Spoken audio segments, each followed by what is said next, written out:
conduct air-to-air refueling by an Hercules, and the basket on the Hercules appeared to be considerably bigger than the other aircraft types at the time, in particular the TriStar and the VC-10.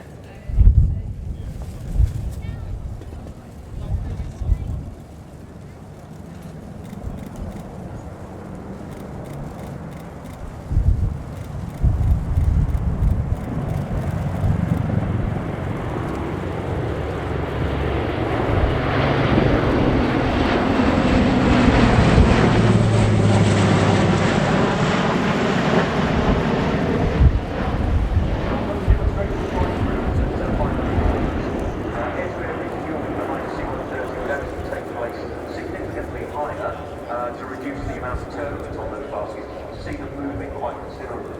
But it may not necessarily be during daytime. The baskets themselves have got dayglow and field lights that glow in the dark, so it aids the signal.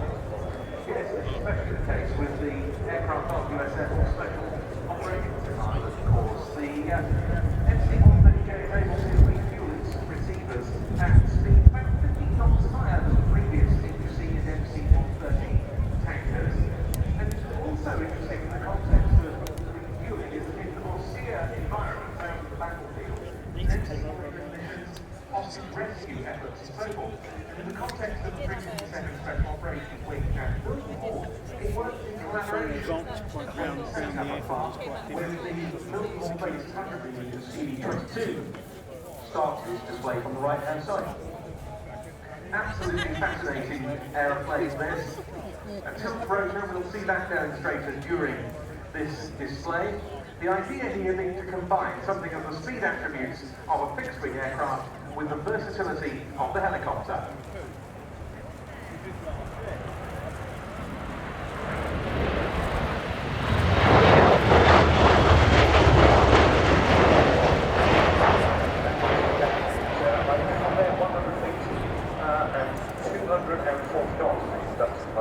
Out of interest, both helicopters will cruise around 150 knots, so that's somewhere in the order of 100 knots faster, while still having the ability to land vertically.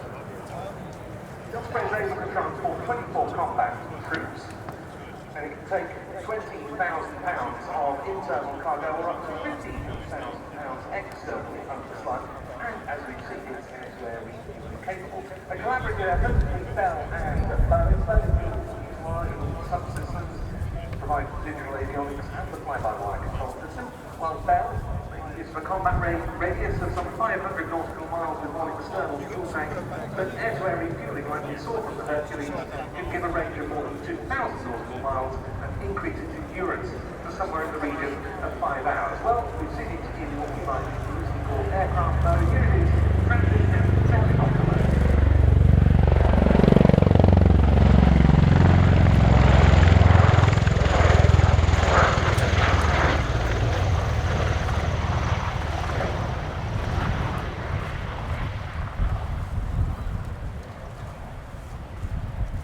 Really good deceleration and then later an acceleration demonstration there.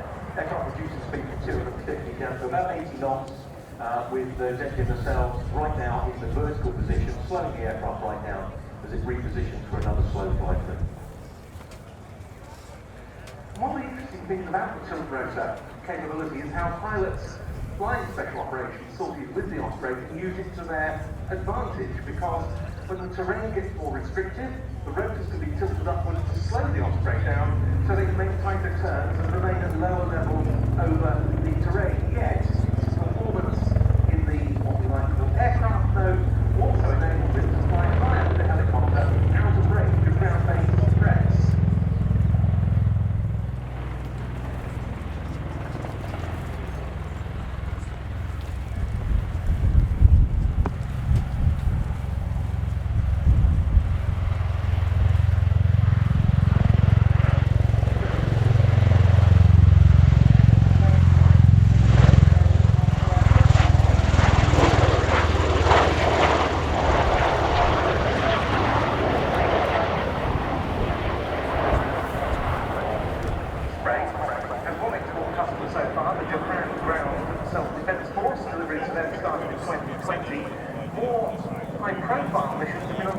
with Ospreys by the US Presidential Helicopter Transport Squadron. The US Marine Corps carries all personnel over the year when the President goes on their travels. And the US Navy is getting the Osprey in another variant for use as a carrier on-board delivery. Well, it used to be bought by 6 Greyhounds.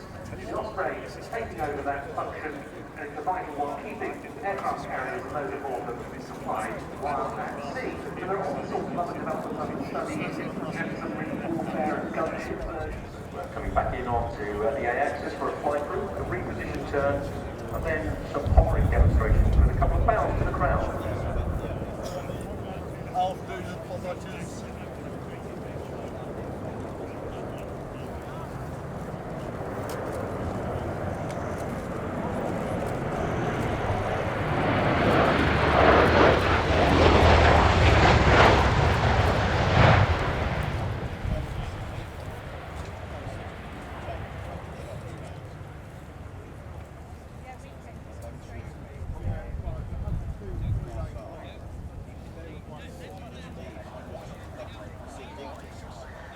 Well, in fact, we're not going to see that bit of it today, sadly, but we did get a flavour there of its capabilities.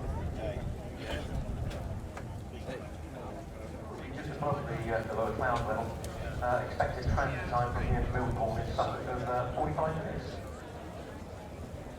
And to see another Milton based asset later on in the show, in the form of the KC-135, one of several of the Sky Tanker flying items.